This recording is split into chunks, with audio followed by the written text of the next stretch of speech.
Hey guys, welcome back. I hope you are having an amazing day. Let's get right into the stories. The first one is an entitled people story. I've lived in my quiet suburban neighborhood for over 15 years. All my neighbors are friendly retirees who like to spend their time gardening and relaxing on their porches. Well, they were friendly until she moved in. Karen. Even her name rubs me the wrong way. She pulled up in a huge RV, parking it right on the street in front of my house, blocking my view. The first day, I figured maybe she was just visiting someone on my street. But after that RV sat there for a week straight, I realized this was not temporary. One sunny Saturday afternoon, I walked over and knocked on her door. A nasal voice called out, "It's open!" I stepped inside and introduced myself. "Hi there, I'm John, your neighbor from across the street. Just wanted to come by and welcome you to the neighborhood." Karen stood there in a bathrobe, hair up in curlers, snacking on a bowl of cereal. "Oh, good," the neighbor. "I was meaning to speak to you about that hideous tree in your front yard. It's really an eyesore. You need to chop it down ASAP." I was so shocked by her rude comment that I stammered, "I'm sorry, that tree was planted by my grandfather. It has sentimental value." She cut me off. Yeah, I don't really care about your little family tree. I need you to cut it down because it's ruining my view out the RV window. And paint your house while you're at it. That color is atrocious." I was completely stunned. I politely responded, "I'll take your comments under consideration, but I make the decisions about my own property. I actually came by to ask how long you plan on parking in front of my house." "Oh, this spot has the best sun exposure. I'll be here indefinitely," she snapped back. My frustration grew as the days passed and her RV remained planted on my lawn. My normally quiet street was now constant commotion, as Karen entertained guests late into the night. Loud music and drunken laughter flowed from the RV daily. I also noticed questionable characters coming and going at odd hours. One night, I was jolted awake at 2 a.m. by a loud engine rumbling. I looked out to see Karen attempting to angle her RV closer to my bedroom window. I stormed outside in my pajamas, shouting at her to stop. She yelled out her window, "You're too close to my vehicle. I'm just moving it over so you don't sideswipe me when you pull out of your driveway." The next morning, I called our city code enforcement office and lodged a formal complaint about the RV, but apparently Karen had already been in touch with them. She cited some obscure city code about RVs being allowed for temporary recreational use. She had registered it as her recreational vehicle and claimed she was within her rights to park on a public street. With no violations to cite her with, the city said there was nothing they could do. At my wit's end, I marched over and pounded on her door. "You need to move this RV now. It's disruptive to the neighborhood and especially unfair to me having it block my view 24/7. Karen coolly replied, "I'll tell you what. I'm willing to negotiate on relocating my RV. If you sign your property deed over to me, I'll move within 24 hours. My blood boiled. There was no way I was relinquishing my family's home to this deranged woman. But clearly reason and decency meant nothing to her. As the days turned into weeks, my frustration stewed and stewed. I felt like a prisoner in my own home. Then finally, I had my epiphany. If reason wouldn't work, it was time to fight crazy with crazy. I went to the hardware store and purchased the biggest speakers I could find. That night when Karen started blaring her music, I aimed my speakers out the window and cranked up the volume on the most obnoxious kids' songs I could find. I blasted Baby Shark and The Wheels on the Bus on repeat for hours. Through my window, I could see Karen smashing pillows over her ears to drown it out. This became my new nightly routine. Crazy, loud nursery rhymes to combat her loud partying. During the day, I got ruthless with my yard work.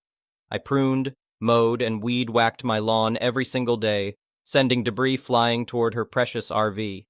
I churned up as much dust, dirt, and grass clippings as I could manage, not caring that most scattered across her vehicle. I also may have accidentally nicked her side mirror once when edging the walkway. When Karen confronted me about the debris, I replied, "Oh geez, my apologies. Just trying to tidy up my yard since you find it so unsightly." She scowled and stormed off.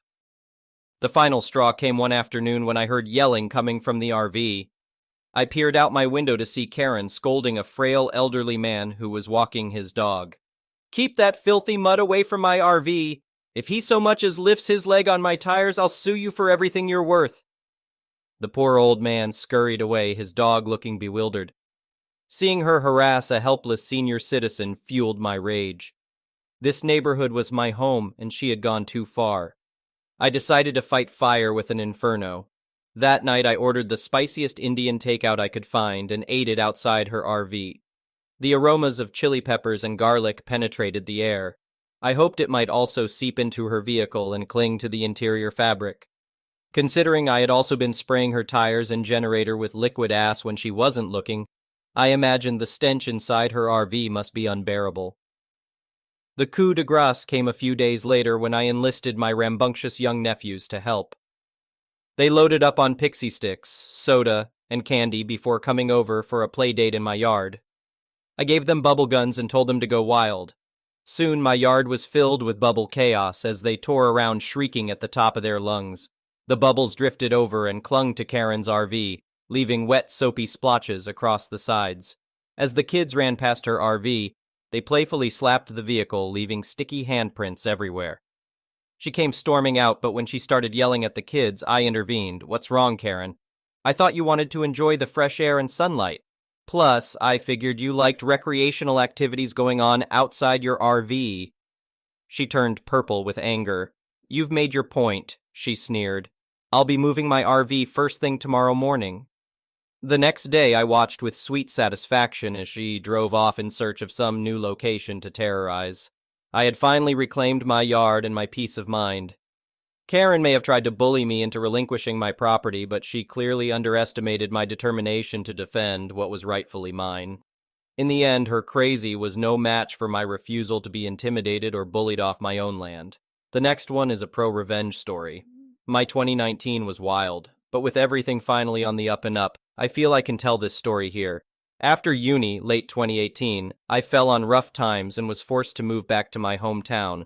I tried to transfer my job to a branch in my area but failed, thus I needed to get a new job. I settled for a 20-hour-a-week job at a Bookies with a second bartending job in the evenings. The Bookies is the target for my revenge, which was entirely accidental. Involved are the following: Janelle, my manager's manager Shay, my manager Horch and Gordon, my co-workers, and Kara, a co-worker at another store who is relevant later. I ended up working behind the counter as a customer service manager, basically a step up from a cashier. It's fancy when seen on a CV, but there's nothing really to it. I took bets, chatted with customers, helped people with machines, and, for the vast majority of my shift, sat around waiting for something to do. I got on well with my co-workers, or so I thought, and had no major issues. It was 20 hours a week, about £1 more than minimum wage with a lot of overtime required of me and irregular shift patterns. Though I had no issue with the job, beyond how difficult it was to juggle the schedules of both of my jobs.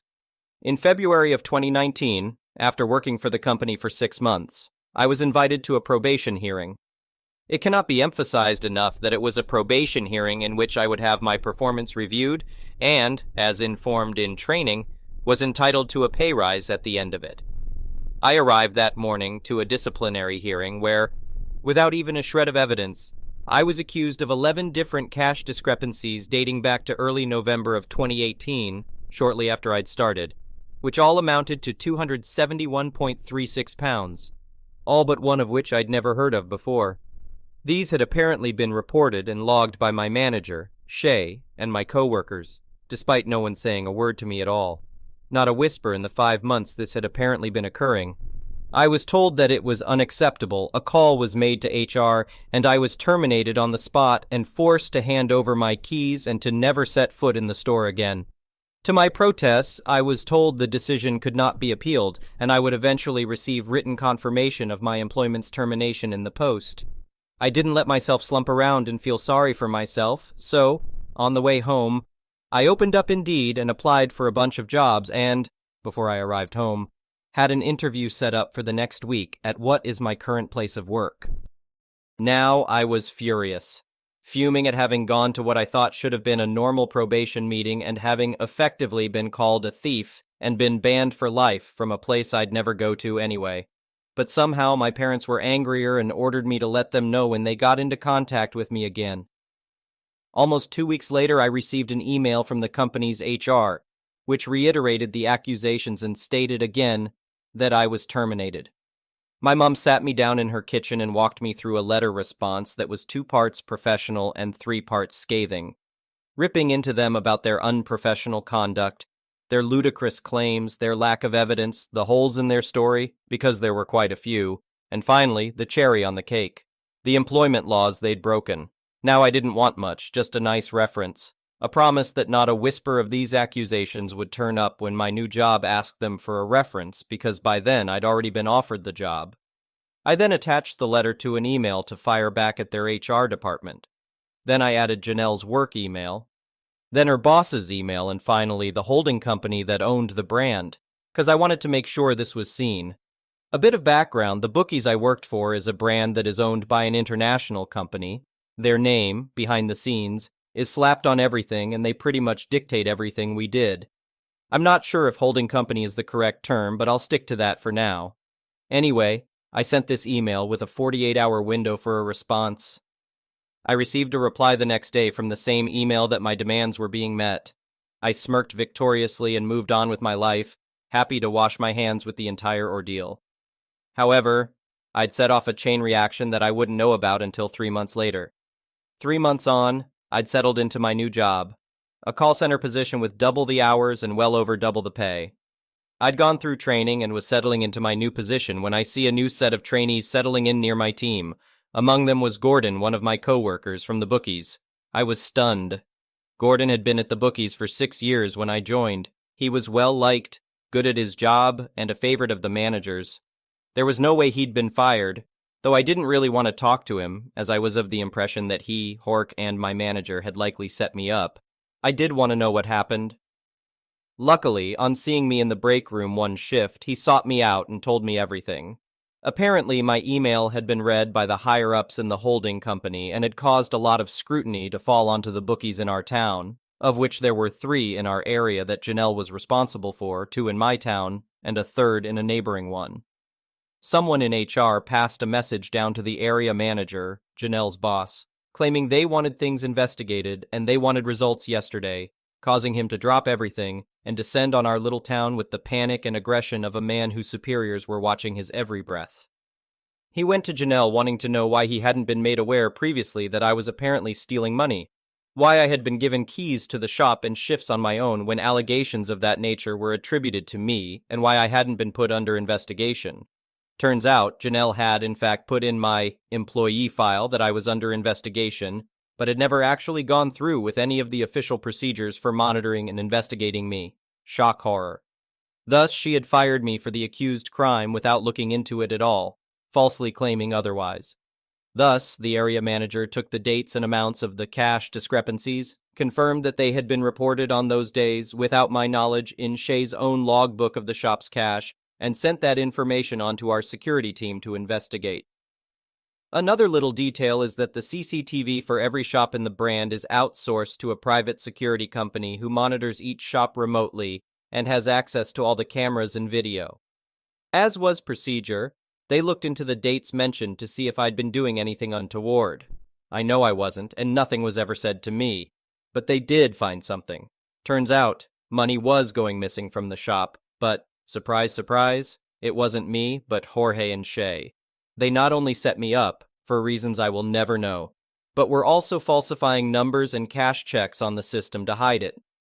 One thing Shay was caught doing was deliberately shortchanging customers by taking portions of their winnings without them even knowing it. Bear in mind, a lot of our customers were elderly men and women. Gordon claims that he once opened the shop, after I and Shay had closed the night before, and noticed a cash difference but had been told not to say anything to me as I was under investigation and it could compromise it.